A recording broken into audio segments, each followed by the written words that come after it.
Graça e paz, igreja. Que alegria estarmos aqui mais uma vez nesta manhã, reunidos como filhos de Deus, reunidos como igreja, aqueles que foram chamados antes da fundação do mundo, chamados pessoalmente por Deus, conhecidos intimamente por Deus e escolhidos para serem chamados de filhos de Deus. Bom, nós estamos continuando a nossa série de sermões com o tema Saia da Prisão.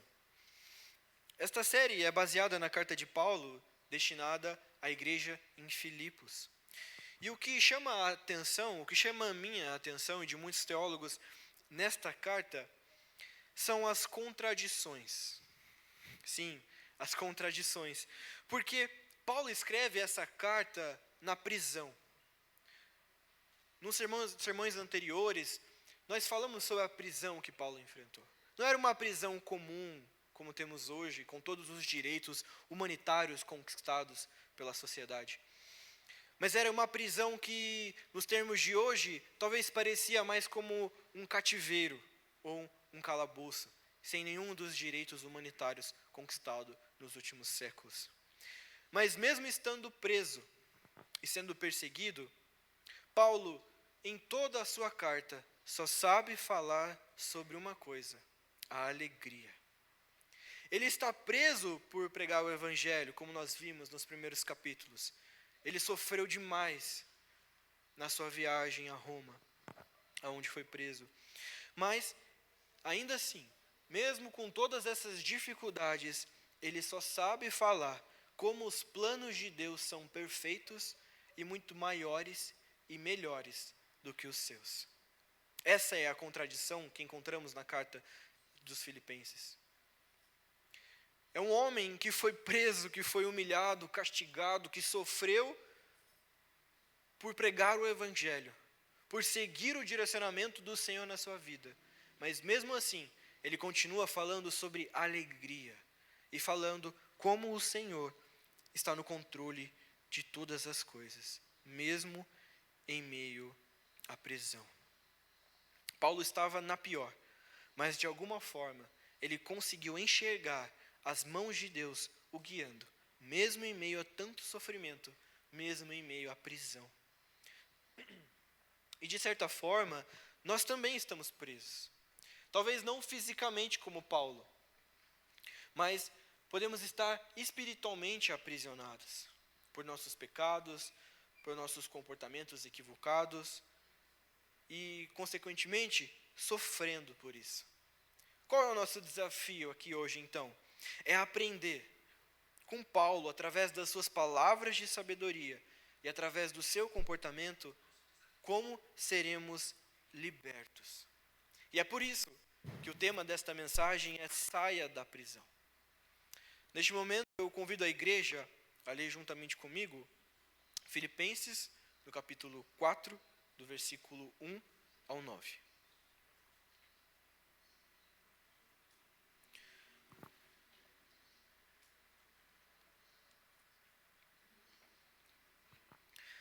Portanto, meus irmãos, a quem amo e de quem tenho saudade, vocês que são a minha alegria e a minha coroa, permaneçam assim, firmes no Senhor, ó amados. Peço a Evódia e a Sintique que tenham o mesmo entendimento no Senhor.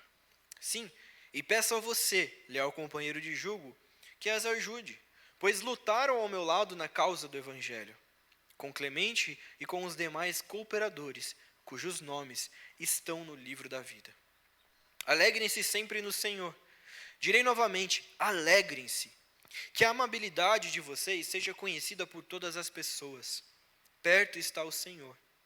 Não andem ansiosos por coisa alguma, mas em tudo, por meio da oração e da súplica, com ação de graças, apresentem os seus pedidos a Deus. Então, a paz de Deus, que excede todo o entendimento, guardará o coração e os pensamentos de vocês em Cristo Jesus. Finalmente, irmãos, pensem em tudo o que for verdadeiro, tudo o que for digno de respeito, tudo o que for justo, tudo o que for puro, tudo o que for amável, tudo o que for de boa fama, em tudo o que houver alguma virtude ou algo de louvor, ponham em prática tudo o que vocês aprenderam, receberam, ouviram e viram em mim. E o Deus da paz estará com vocês. Filipenses, capítulo 4, versículo 1 ao 9. Bom, chegamos ao quarto capítulo da carta de Paulo à igreja de Filipos. Então nós estamos caminhando para o fim desta carta. Nós podemos ver nos últimos sermões o grande carinho que Paulo tinha com a igreja de Filipos. E é isso que ele inicia o quarto capítulo, falando: vocês são a minha alegria. É interessante a gente saber que originalmente não existe essa divisão de capítulos e versículos. Isso foi uma adição posterior. Então, se a gente olhar os manuscritos, as cópias originais, as cópias dos originais que nós temos hoje em dia, nós não vamos encontrar essa divisão de capítulos e versículos. Mas foi uma adição posterior, para de uma forma didática, nós possamos nos encontrar, aprender e compreender melhor as Escrituras. E eu acho interessante os teólogos, quando eles mencionam a igreja de Filipos, e dizem: com dores de parto, Paulo planta a igreja de Filipos. Eles falam assim porque é por meio de tanto sofrimento e quase morte de Paulo que Deus institui, que Deus planta a igreja em Filipos. E como um filho, esta igreja só traz alegria para Paulo. Traz alegria nos momentos em que eles o socorreram, o supriram as suas necessidades. Eles sempre estiveram sendo presentes e solidários, segundo Paulo. Além de alegria, Paulo os menciona também como a sua coroa. A palavra grega usada por Paulo significa aquela coroa em que eram premiados os grandes atletas quando eles venciam os jogos. Ou também era uma palavra usada para quando as pessoas recebiam com grande carinho os visitantes e ofereciam banquetes e grandes eventos para as pessoas que chegavam em suas casas. Então, é como se Paulo dissesse: vocês, irmãos que estão em Filipenses, reunidos em Filipos, vocês são a recompensa de todas as minhas fadigas, de todo o meu esforço, de todo o meu empenho. O teólogo Ralph Marty diz que o ambiente escatológico, ou seja, o ambiente dos fins dos tempos, o presságio da volta de Jesus, que Paulo cita no capítulo anterior, no capítulo 3, no final do capítulo 3, e como eu disse, originalmente não existe essa divisão de capítulos. Então, o final do capítulo 3 é uma continuação do início do capítulo 4. Então, não são temas separados. Até por isso que Paulo inicia falando, portanto, como uma forma de ligar o assunto anterior com este assunto que ele vai iniciar agora. Então, Martin diz que esse ambiente escatológico, esse ambiente dos fins dos tempos, da volta de Jesus, mencionado por Paulo no capítulo 3, contribui para uma metáfora de que a igreja reunida em Filipos era para Paulo como um grande prêmio celestial por todo o seu trabalho pastoral. Já pensaram como seria ouvir isso de Paulo? Receber: vocês, meus irmãos, são como um prêmio por todas as lutas que eu passei. Apesar das minhas dificuldades, apesar de todo o sofrimento, a existência de vocês, a presença de vocês na minha vida, eu sou tão feliz por ter vocês que é como se eu recebesse do próprio Deus um prêmio, uma coroa, uma recompensa por todo o meu esforço. Que recompensador seria ouvir isso de Paulo. Na verdade, de qualquer irmão, qualquer pessoa que dissesse: meu irmão, a sua vida para mim é como um prêmio celestial. Estas são as pessoas, esses são os irmãos que Paulo está mencionando, que está destinando essa carta. As pessoas que eram tão caridosas e tão empenhadas em ajudar, em fortalecer, em sustentar a propagação do Evangelho. Por isso Paulo tem tanto carinho com esta igreja. Que um dia nós possamos ouvir isso de Deus, ouvir isso das pessoas que estão ao nosso redor, ouvir isso do nosso pastor, que nós somos a recompensa celestial por todo esforço e dedicação. Bom, seguindo a carta, Paulo nos apresenta alguns conselhos, formas de pensar e comportamentos que nós deveríamos seguir. E que se ao seguirmos estes conselhos, estes ensinamentos, nós seremos libertos daquilo que pode estar nos aprisionando. E então encontraremos a paz da liberdade com Deus. O primeiro conselho que Paulo nos traz é para buscarmos a reconciliação. Ele diz no versículo 2 e 3: peço a Evódia e a Sintique que tenham o mesmo entendimento no Senhor. Sim, e peço a você, leal companheiro de jugo, que as ajude, pois lutaram ao meu lado na causa do Evangelho, com Clemente e com os demais cooperadores, cujos nomes estão no livro da vida. Nós precisamos ter um espírito de reconciliação.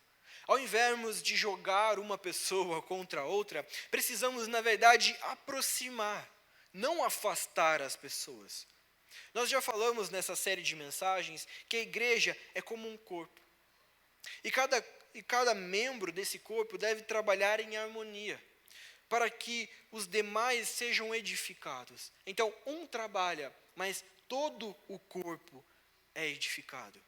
E se um membro do corpo sofre, todo o corpo padece. Esta é a revelação que nós temos nas Escrituras. A igreja é como um corpo. E cada um de nós, eu e você, nós somos membros, cada um com a sua função. Todos nós somos importantes. Então, por isso que nós devemos nos aproximar, não nos afastar. Por isso que nós devemos reconciliar e não causar mais conflitos. Este é o ensinamento de Paulo. Esta era a dificuldade que a igreja de Filipos estava passando. Eles estavam sofrendo com divisões, com contendas. E Paulo diz, não, vocês são um corpo. Vocês precisam trabalhar em unidade, em uniformidade.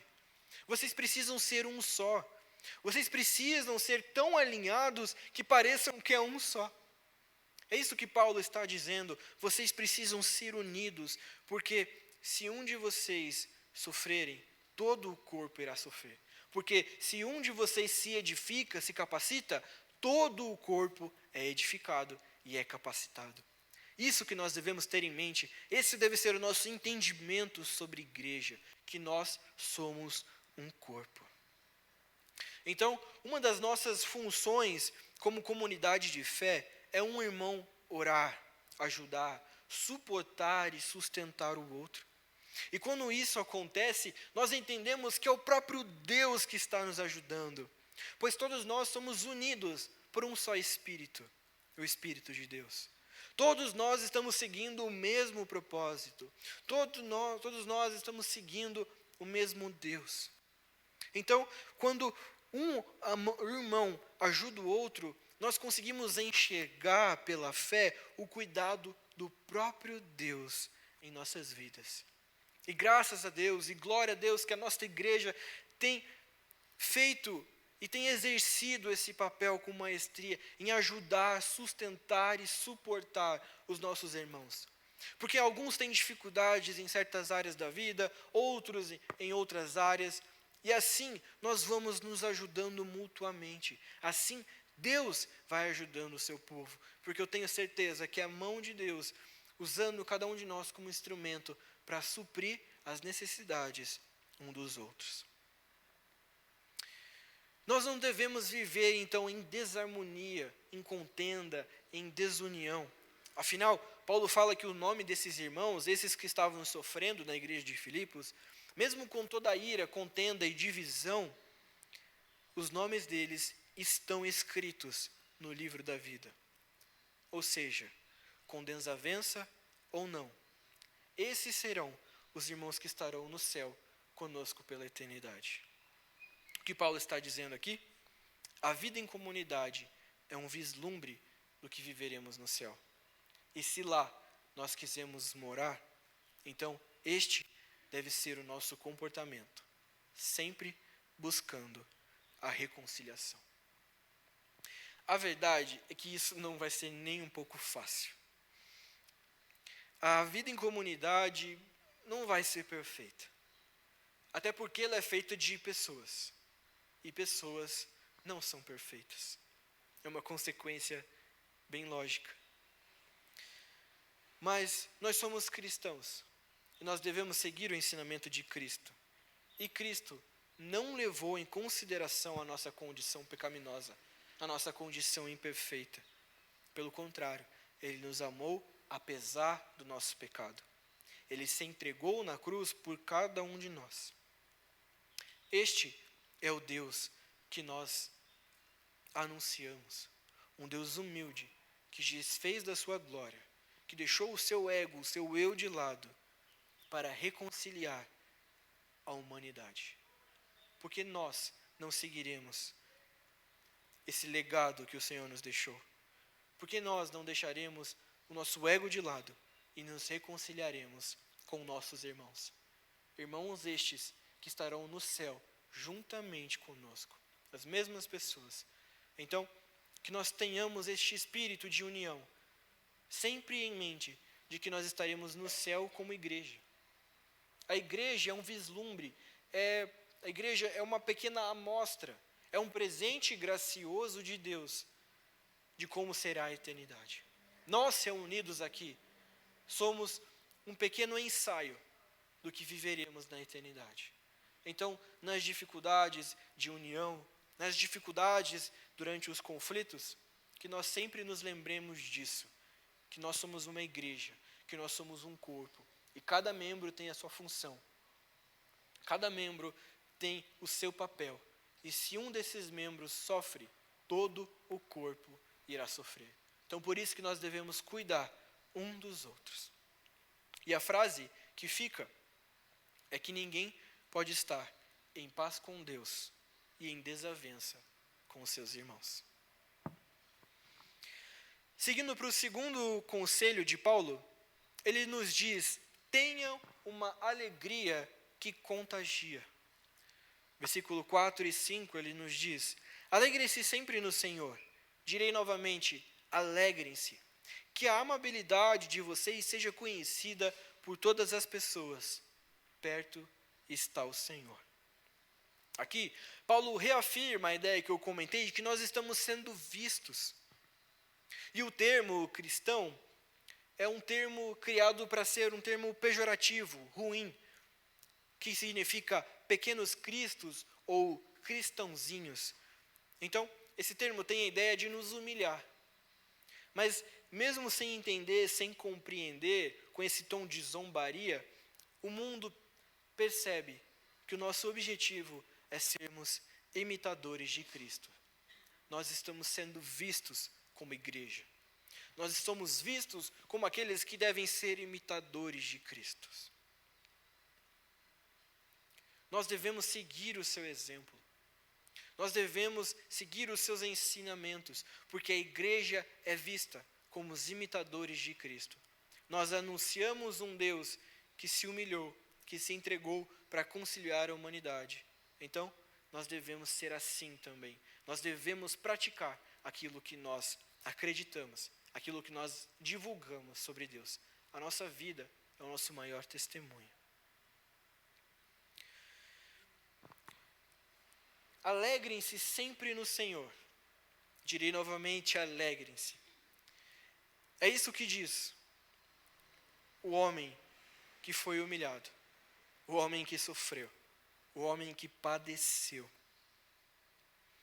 O mesmo homem que disse alegrem-se foi aquele que, vocês lembram, nos primeiros capítulos da carta, sofreu tanto durante as suas viagens, foi perseguido, sofreu um naufrágio, foi picado por uma cobra venenosa, foi preso, humilhado. O mesmo homem que diz alegrem-se é aquele que tinha um currículo impressionante. Lembram do currículo mencionado pelo pastor Elias na primeira pregação do ano? Um judeu excelente. Este homem, ele entendeu que ele, o seu sofrimento, a sua saúde, a sua cultura, a sua origem, não era nada. Ele buscou, primeiramente, e na verdade, unicamente, a alegria em Jesus. É por isso que ele diz, alegrem-se no Senhor. Repito, alegrem-se. Porque Jesus é a única fonte verdadeira de alegria. Se esperarmos de qualquer outra coisa a alegria, nós estaremos perdidos. Se buscarmos em nós mesmos, se buscarmos em nossa origem, em nossa cultura, em nosso intelecto, nas nossas obras, nos nossos méritos, naquilo que nós somos bons, nas nossas qualidades, não acharemos nada. Não acharemos alegria. Porque Cristo, porque o Senhor, porque Deus é a nossa única fonte de alegria. Devemos nos alegrar somente no Senhor. E alegrar-se no Senhor é encontrar nele as motivações para isso. Isso vem da graça, que continua sobre nós, que continuou sobre Paulo, mesmo apesar das circunstâncias adversas. É isso que Paulo nos ensina. O homem que sofreu tanto, o homem que teve que retirar o seu ego, esquecer a sua cultura e a sua origem, que era tão importante para a época, como o pastor nos disse, diz: alegrem-se no Senhor. Paulo é o nosso grande exemplo. Paulo nos ensina com a sua vida que nós devemos buscar em Deus a alegria, e somente em Deus. Porque se nós buscássemos em qualquer outro lugar, nada acharíamos. Eu não quero dizer que a gente não pode ficar triste. Eu até vi um pastor falando sobre uma música infantil que diz assim: quem tem Jesus gosta de cantar, vive sempre sorrindo, mesmo quando não dá. E esse pastor diz que essa música é mentira.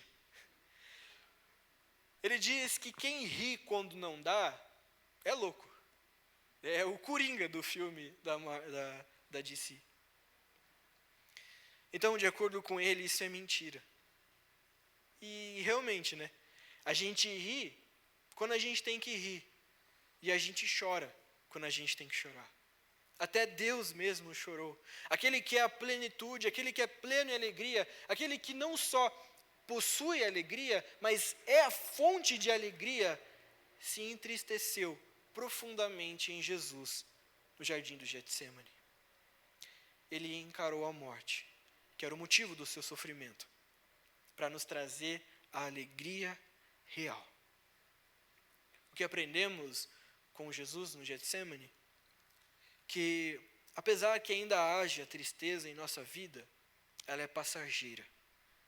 Ela não é a realidade última da nossa existência.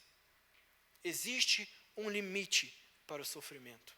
Existe uma finalidade para o sofrimento e um objetivo. Nós crescemos no sofrimento. Nós nos desenvolvemos no sofrimento. E isso é bíblico. A gente podia ficar horas citando e conversando sobre todas as histórias bíblicas que iniciaram com o sofrimento, mas no desenvolvimento e no fim da sua história foram alegres, foram felizes, tiveram um bom final. Então, o sofrimento ele existe. Quando Paulo diz alegrem-se, ele não diz que não vai ter sofrimento na sua vida, até porque ele é o principal sofredor do Novo Testamento. Mas ele nos diz que nós devemos buscar em Deus a fonte da nossa alegria. A nossa tristeza, o nosso sofrimento tem um limite, tem uma finalidade e tem um objetivo. E nesse sentido, Jesus para nós deve ser tudo, porque Ele é tudo, Ele é o único que nós devemos depositar a nossa confiança, a nossa esperança e a nossa alegria. Sabemos que Jesus é muito mais do que tudo, né? Mas Ele é tudo, Ele é a única coisa que nós devemos confiar a nossa alegria e a nossa esperança e principalmente a nossa confiança. É assim que nós buscaremos conforto em Deus. É assim que nós encontraremos a alegria. A partir do momento que a nossa única fonte de alegria não está nas coisas do mundo, não está nas coisas que nós podemos conquistar, mas está em Deus. Porque Ele nos promete que irá vir nos buscar. Se nós cremos na sua vinda, se nós cremos nos seus ensinamentos, se nós seguimos os seus passos, Ele nos promete que irá voltar e nos buscar. Nós estaremos num lugar repleto de alegria, onde não há tristeza, não há dor, não há sofrimento. Essa é a nossa esperança. É isso que Paulo tinha em mente e é isso que nós devemos ter em mente. Então, não façam da ansiedade um mal. Esse é o outro ensinamento de Paulo. Ele diz, no versículos 6 e 7, o seguinte: não andem ansiosos por coisa alguma, mas em tudo, por meio da oração e da súplica, com ação de graças, apresentem os seus pedidos a Deus. Então, a paz de Deus, que excede todo o entendimento, guardará o coração e os pensamentos de vocês em Cristo Jesus. Aqui, Paulo não está falando assim, pessoal, peçam o que vocês quiserem, peçam o que vocês querem para Deus, mas vocês têm que agradecer pelas coisas que vocês têm. E aí, quando vocês fizerem isso, Deus vai dar tudo o que vocês quiserem. Não. Paulo não está falando sobre isso. Não é sobre um pensamento positivo. Não é sobre uma mente positiva que irá atrair coisas boas. Não. Paulo está falando assim, irmãos, vocês não precisam ficar preocupados com o que está por vir. Na verdade, vocês devem fazer o seguinte. Primeiro, não vivam preocupados com coisa alguma. Ou seja, não deixem que o medo por não ter o controle do que está por vir te domine. Porque o que é a ansiedade, se não a angústia causada pela sensação de acontecer algo que você não queria ou não acontecer aquilo que você tanto planejava? O anseio de não ter as coisas no controle, o anseio de não saber o que está por vir, o anseio de não saber se o que você tanto planejou irá acontecer. O anseio, aquela ansiedadezinha, é normal. Afinal, às vezes nós queremos tanto uma coisa, e essa coisa é tão importante para nós, que nós queremos que isso aconteça logo.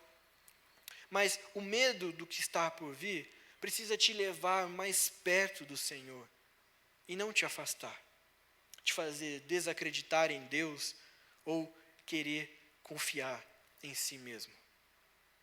Então a ansiedade, por isso que nós não devemos fazer da ansiedade um mal. Porque a ansiedade em si pode ser boa, e eu vou falar um pouco sobre isso mais à frente, mas nós não podemos ter aquela ansiedade pelo medo de não saber o que está por vir, pelo medo de não acontecer o que nós queremos, porque nós acreditamos em um Deus que é todo-poderoso. Nós acreditamos em um Deus que está no controle de todas as coisas. E o que é melhor do que isso? O que é melhor do que ter as nossas vidas guiadas e controladas, cada passo, por um Deus que é todo-poderoso? Isso deve nos trazer conforto. Isso não nos deve nos desesperar.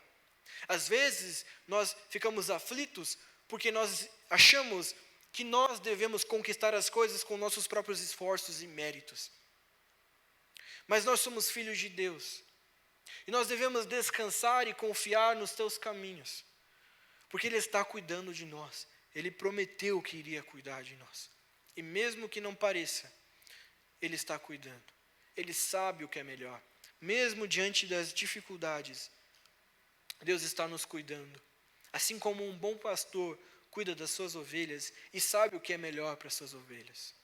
Deus cuida de nós e sabe qual é o melhor caminho rumo aos pastos verdejantes. Às vezes nós não entendemos por que o caminho é tão estreito e tão difícil.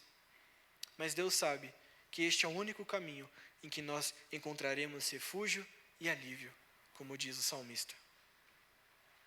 Por isso, o segundo conselho de Paulo é: nós devemos conversar com Deus, abrir o nosso coração, criarmos um relacionamento, não simplesmente pedirmos as coisas para Deus, não vivermos uma vida em que se nós falamos com Deus só para pedir as coisas, onde nós só falamos: Deus, eu quero isso, quero aquilo, outro, Deus faz isso da minha vida, faz aquilo. Não, Paulo falou para nós conversarmos com Deus, expormos as nossas fraquezas, abrirmos os nossos corações, expressar as nossas necessidades.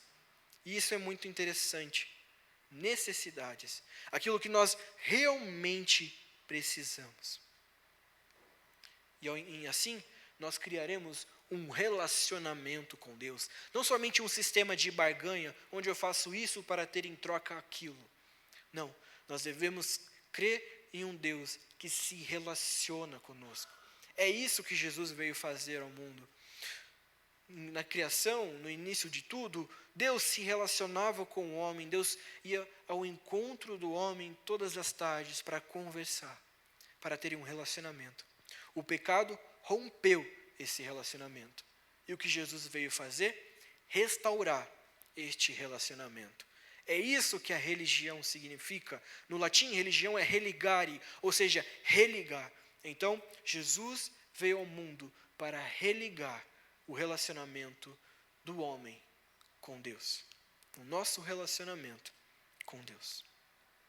Então, nós não devemos viver ansiosos, mas sempre suplicando, orando e dando graças a Deus e conversando com Deus sobre as nossas dificuldades, sobre as nossas necessidades. O que é diferente de cumprir as nossas vontades. Suprir as nossas necessidades é diferente de cumprir as nossas vontades. Como um bom pastor, ele é quem sabe o que é melhor para nós. Nós devemos descansar e confiar no que Deus tem para nós. E então, o terceiro conselho para Paulo é agradeçam a Deus, o terceiro conselho de Paulo à igreja é agradeçam a Deus por tudo que Ele tem proporcionado. Ou seja, ele nos diz, nós devemos sermos gratos. Nós devemos agradecer a Deus, não somente ter esse pensamento que eu comentei positivo, de que vou pedir a Deus, mas vou ser grato a Deus. Vou pedir a Deus ser grato, pedir a Deus ser grato, então Ele vai dar tudo o que eu quero.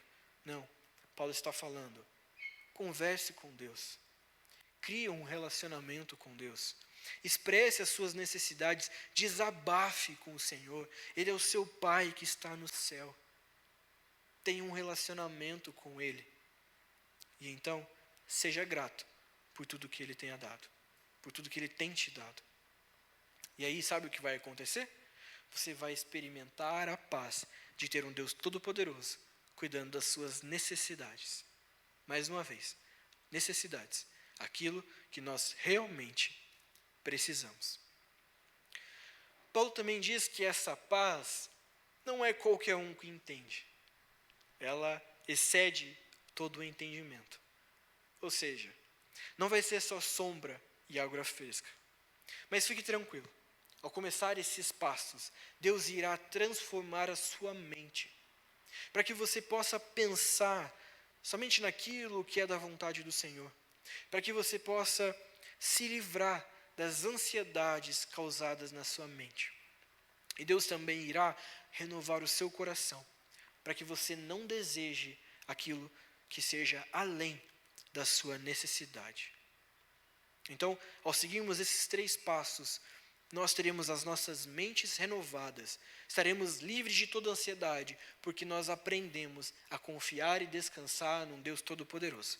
E teremos o nosso coração renovado, as nossas vontades estarão alinhadas com Deus, assim como o galho que é enxertado na videira, nós seremos um só com o Senhor.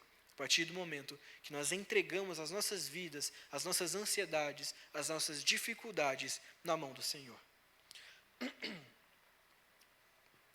Diferente dessa ansiedade ruim que a gente falou agora, que é causada pela falta de confiança no Senhor, existe uma ansiedade boa. Não é no anseio de ir mal numa prova que a gente estuda ainda mais. A ansiedade em si não necessariamente vai ser algo ruim, mas ser dominado pela ansiedade a ponto de esquecer o presente e não agir para que o motivo da sua ansiedade se torne realidade, isso é o problema. Em termos práticos, vamos imaginar, todos nós aqui, quem aqui de nós é alérgico a gato, cachorro? Viu? Agora imagine que todos nós somos alérgicos. Se coloque nessa situação, eu sou alérgico a gato. E você está caminhando pela rua, e de repente você avista aquele seu amigo que você não vê há muito tempo. E você pensa, nossa, mas que saudade dele, acho que eu vou ali conversar com ele. Ele sempre me convidava para ir para a casa dele, e era tão bom esses momentos que a gente tinha em comunhão, como amigos, como irmãos em Cristo. Eu vou lá falar com ele, mas de repente, aquela ansiedade ruim chega na sua mente e te lembra, ele tem um gato, ele tem um cachorro. Não. Daí aquela ansiedade começa a dominar o seu coração e você pensa, não, eu não posso, porque eu vou passar mal, não. Sabe o que eu vou fazer? Eu vou desviar o caminho. Vou atravessar a rua e fingir que não vi ele. É isso que a ansiedade ruim faz conosco. Ela nos domina a ponto de nós não enxergarmos as coisas e esquecermos daqueles momentos bons que nós convivemos em comunhão. A ansiedade domina a nossa mente. A ansiedade apaga as nossas memórias boas, nos domina por completo. Mas existe uma ansiedade boa. Quer ver? Você é alérgico a gato e você encontra aquele seu amigo no meio da rua e você pensa assim, nossa, ele tem um gato. E agora? Já sei, eu vou falar com ele, eu vou aceitar o convite para a casa dele, que eu tenho certeza que ele vai me convidar, mas antes eu vou pedir para passar numa farmácia e comprar um antialérgico. É simples. A ansiedade boa, ela está ali para te proteger. A ansiedade boa não vai te afastar. A ansiedade boa vai defender você, vai te ajudar. Diferente da ansiedade ruim, que vai te lembrar da sua alergia, que vai fazer com que você desvie do seu amigo. Então, não necessariamente a ansiedade é ruim, mas ser dominado por ela é ruim.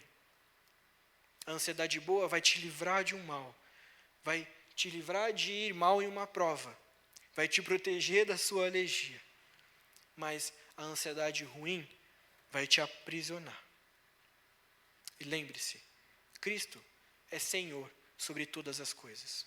Quando a ansiedade vier, quando as dificuldades vierem, você deve sempre se lembrar, Cristo é o Senhor sobre todas as coisas, até mesmo sobre a sua ansiedade. Então, ao invés de sermos dominados pela nossa ansiedade, nós devemos ser cheios do Espírito Santo. Devemos ser controlados pelo Espírito Santo, direcionados, temos os nossos pensamentos alinhados com o Senhor.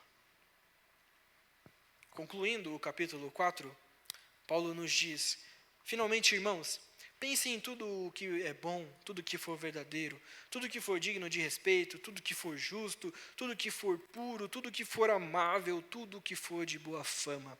Em tudo o que houver alguma virtude ou algo de louvor, ponham em prática tudo o que vocês aprenderam, receberam, ouviram e viram de mim, e o Deus da paz estará com vocês. Filipenses, capítulo 8, versículo 9.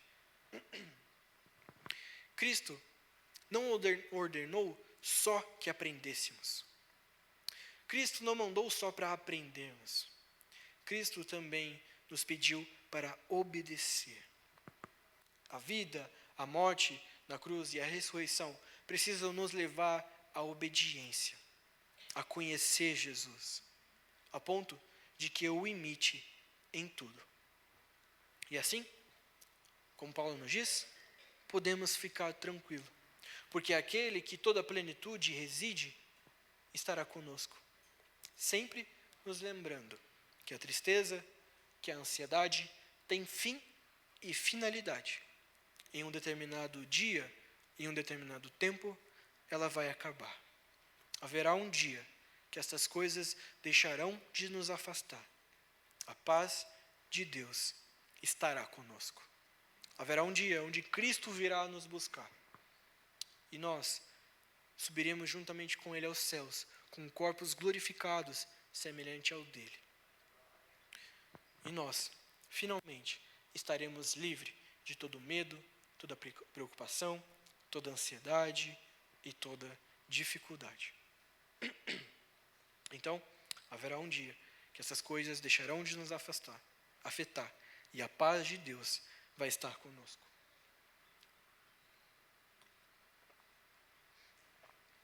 E antes de encerrar, enquanto o grupo de louvor sobe, eu gostaria de falar sobre uma frase que o pastor Elias postou durante essa semana, e eu achei que ela tem muito a ver. E a frase, pode colocar ali pra gente, por favor? Mais um. Isso.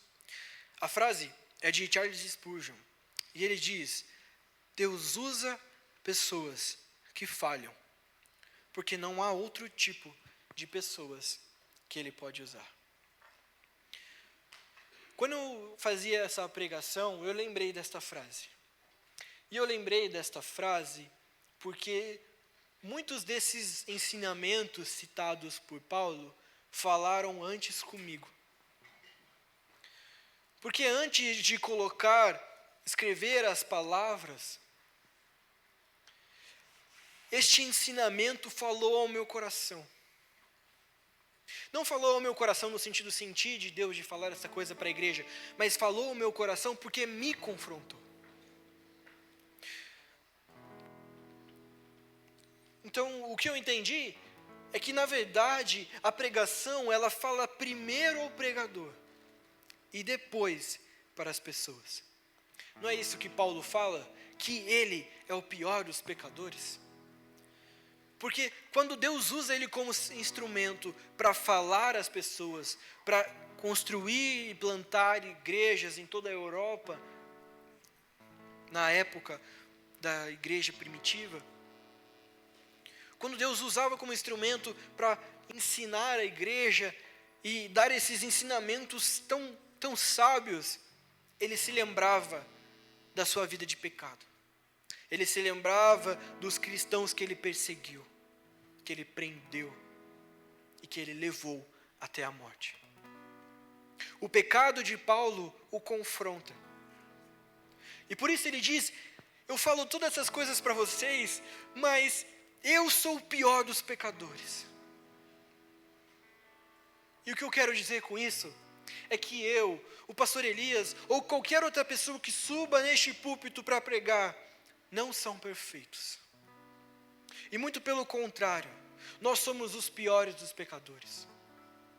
Porque somos usados por Deus para levar a palavra para a igreja, mas no momento que estamos estudando e lendo esses versículos, esses ensinamentos escritos, inspirados por Deus, nós somos os primeiros a sermos atingidos. Nós somos os primeiros a sermos confrontados pelo Senhor. E é esta imagem que é a central, que nós queremos trazer para a igreja. Nós que estamos aqui em cima, nós não estamos neste púlpito porque somos melhores. Nós estamos aqui num plano elevado só para que todos possam ver e ouvir melhor. Nós não somos diferentes. Então, há muito tempo atrás, quando eu olhava os pregadores, e na minha antiga igreja eles tinham muito esse pensamento de que o pregador ele é santo, irrepreensível e separado das pessoas. E eu pensava, eu nunca vou poder ser assim, porque eu sou um pecador. E muitas das vezes eu me via sentado nas cadeiras e pensando, será que eu tenho salvação? Será que Deus pode me perdoar? Porque eu não sou nem 1% daquele cara que está ali em cima. Porque eles escondiam os seus pecados, as suas dificuldades. E aqui na central nós pregamos outra coisa. Nós pregamos transparência e simplicidade. Nós temos um pastor que postou em suas redes sociais que Deus usa pessoas falhas. E esta mensagem que eu queria trazer nesta manhã, porque eu não quero que as pessoas tenham um pensamento hipócrita de que, porque eu falei todas essas coisas, é que eu pratico todas elas. Mas eu estou na mesma luta, nós estamos na mesma dificuldade, só que nós somos igreja, nós somos corpo. E no momento que eu li aquela frase e que eu escrevia este sermão, eu pensava, mas de onde que eu tiro força então para pregar, para servir a Deus, para ser um instrumento de Deus? Eu tiro força da igreja. Porque é neste momento, é quando nós estamos reunidos, é quando nós chegamos na igreja e temos um abraço, um sorriso, um aperto de mão contagiante, uma alegria contagiante, que nossas forças são renovadas. E aqui eu entendi o sentido de corpo, de unidade. Quando nós estamos tristes, o nosso irmão está feliz E Ele vai nos contagiar com a sua alegria. E vai chegar o dia que nós vamos estar felizes e o nosso irmão vai estar triste. E a gente vai fazer a mesma coisa, contagiá-los com a nossa alegria. Vai ter um dia que nós vamos estar fortes, firmes em Deus, com os devocionais em dia, com o jejum em dia, com a oração em dia. Mas vai ter um irmão que não está, que está com tanta dor, com tanto sofrimento, que ele não consegue, que ele tem vergonha de expressar a Deus as suas necessidades, expressar a Deus as suas dificuldades. E nós como igreja devemos estar tão alinhados, que devemos olhar para o nosso irmão e enxergá-lo, ele nessa situação, e ajudá-lo a fortalecer. Porque um dia seremos nós. Então, meus irmãos, eu não falei essas coisas porque eu pratico 100% delas. Mas eu falei essas coisas porque são os ensinamentos de Deus. E é até mais fácil você pregar, você falar, quando você passa por essas dificuldades. E é o que Paulo nos diz. Ele é o pior dos pecadores. Nós somos os piores dos pecadores, porque nós recebemos a mensagem de Deus, mas nós sabemos do nosso pecado, das nossas dificuldades, das nossas lutas internas. Nós sabemos do espinho da carne que nós temos, que, como Paulo diz, é um mensageiro de Satanás para esbofetear a nossa cara. Mas ele também fala que esse mensageiro de Satanás, na verdade, ele é um instrumento de Deus para nos deixar mais humildes, para não nos sentirmos os maiorais. Então as dificuldades virão, mas nós estamos aqui como igreja para ajudar e suportar um ao outro. Por isso, expresse as suas necessidades a Deus, expresse as suas necessidades à igreja, para que nós, juntos, como um corpo, possamos estarmos unidos e fortes. Porque se um único membro do nosso corpo padecer, todo o nosso corpo irá padecer. A mesma coisa é com a igreja. Por isso, eu convido a igreja a juntos cantarmos ao Senhor. Cantarmos que nós sabemos que os planos de Deus são muito maiores que os nossos. Sabemos que tudo que Ele planejou irá acontecer. Deus planejou este momento. Deus planejou estarmos reunidos como família, como irmãos. Então, convido a igreja a se levantar e cantar a Deus em agradecimento por este momento de palavra, de louvor e principalmente de comunhão com os nossos irmãos, porque é daqui que nós tiraremos todo o sustento para vivermos a nossa semana. Então, antes de cantarmos, eu vou pedir para que nós abaixemos as nossas cabeças e vamos conversar com Deus, suplicar a Deus,